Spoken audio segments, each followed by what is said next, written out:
Nagbabalak ka bang bumili ng second-hand na motor? O balak mong ibenta yung motor mo? O kaya naman ikaw ay mayroong business na buy and sell? Para sa iyo ang video na ito dahil mayroong bagong batas ang LTO na kamakailan lang ay nilagdaan na ng Pangulong Marcos Jr. Ito ay tungkol sa pagbenta o pagbili ng mga second-hand na motor. Kamakailan lang nitong May 9, 2025 nilagdaan na ni Pangulong Marcos Jr. ang bagong batas na Republic Act 12209 na nag-aamyenda sa Motorcycle Crime Prevention Act. Ngayon halimbawa ikaw yung seller o balak mo nang ibenta yung motor mo dahil gusto mo nang mag-upgrade at meron ka nang nakausap, nagkasundo na kayo sa presyo. Ngayon ang kailangan mong gawin bilang ikaw yung seller, kailangan mong pumunta sa LTO para mag-report. Dadalhin mo doon ang original ORCR, deed of sale, at magdadala ka doon ng copy ng iyong ID at copy ng buyer. At ito, tandaan nyo meron lamang kayong 5 working days para asikasuhin ang requirements na ito. Kaya kapag nasimulan nyo na, kailangan nyo itong matapos within 5 working days. Kahit sa ang pinakamalapit na LTO, pwede naman daw, at ayon sa LTO, pwede rin naman daw online. Ngayon, paano kung hindi mo alam itong bagong batas na to at hindi mo na-report? Basta na lang kayo nagkabentahan, nagkaliwaan kayo ng pera. Kapag gano'n ang ginawa mo at na-tsempohan sa checkpoint itong rider o itong bumili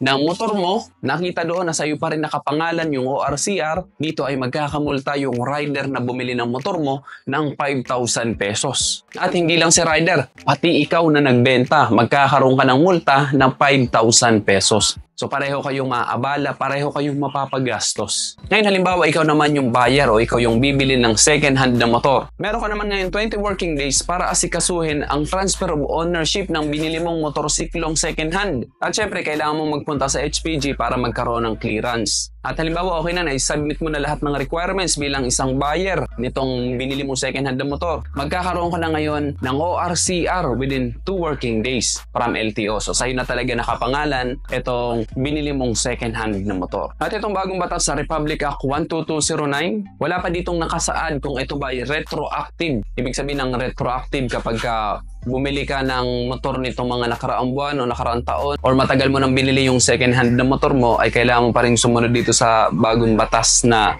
Republic Act 12209. So walang nakasaad dito. So maaaring ang sakop lang nitong bagong batas na to ay mula nung ito ay inilathala ng gobyerno. Isipin natin 5,000 pesos din yun, di ba? Napakabigat kapag na-timingan tayo sa checkpoint. Kaya mas maigi kung nagbabala kang bumili ng motor na second hand o bala kang magbenta, dapat talaga ay asikasuhin agad natin itong bagong requirements na ito dahil para sa atin din naman. Wala na tayong magagawa dito kahit magreklamo tayo dahil ito na ang realidad. Ngayon paano naman sa mga repo? Di ba yung repo second hand din naman yun. Itong mga repo para sa mga hindi nakakalam, ito po yung mga mabibili natin sa mga dealership pero second hand pa rin. Kapag bumili ka naman ng repo sa mga dealership, magkakaroon lamang kayo ng written agreement.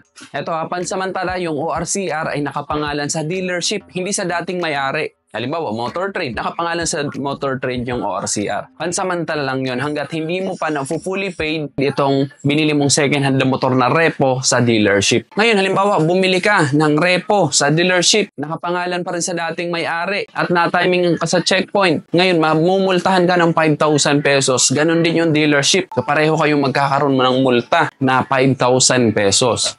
Kaya kailangan kapag bibili ka ng repo, nakapangalan sa kanila muna pansamantala. Magkakaroon kayo ng written agreement. Ngayon ulitin lang natin, halimbawa ikaw yung seller at nagkasundo na kayo ng kausap mo na bibili nitong motor mo, kailangan mo na itong i-report sa LTO, pwede naman daw online o kung saang pinakamalapit na LTO na malapit sa inyo, magdadala ka lang ng ORCR, deed of sale at yung ID mo at ID ng buyer. Ngayon kung ikaw naman yung buyer, meron kang 20 working days para mai-transfer sa pangalan mo mismo yung binili mo second hand na motor. Ngayon kapag dealership mo namang kinuha o repo, pansamantala mo na nakapangalan sa dealership yung ORCR at magkakaroon kayo ng written agreement.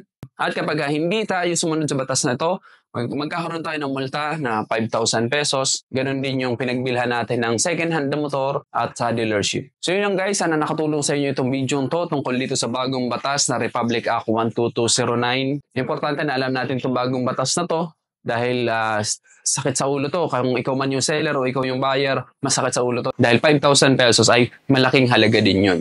At dito na natin tatapusin ang video to. Maraming salamat sa inyong panonood. Ako sa Rosgo TV. Ride safe always and God bless.